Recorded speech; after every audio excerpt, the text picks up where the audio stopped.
I wrote the first piece in 2018. My wife dropped me off. Suzanne dropped me off at a coffee shop. Shout out to Suzanne, who actually started this whole thing of the people who really pushed it. She dropped me off at a coffee shop and said, "Figure it out." Because we did this minimalist concert together, and that was the first piece I ever wrote for this concert was in 2018. And she dropped me off at a shop and said, "Don't come home until it's done." So I wrote this piece, and like that piece, I brought it to Banff.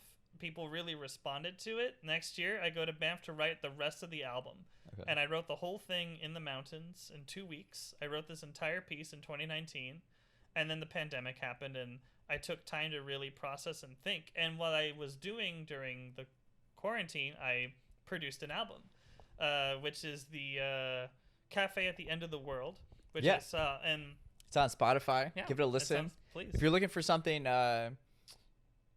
to study to, or to relax to, or just like casual meditation, put it on. Like, I think in one of our last episodes, we had someone in Paris, and he talked about listening to Interstellar and Hans Zimmer, and put on some Jonathan Hannau.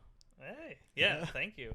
And it's a lot of that same stuff. Like, the pandemic kind of turned it into like, what if I just started making music for people to relax to and be more centered and be more allowing themselves to kind of escape, because reality is a bit rough at the moment. We can agree. So I started writing more peaceful music for me and for other people. And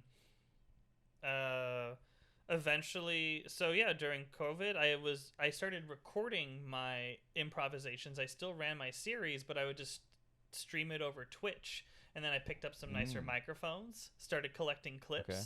And so the Cafe at the End of the World, that album is all improvised clips. Like, I just went through my streams, and I would just pick sections of music that I liked.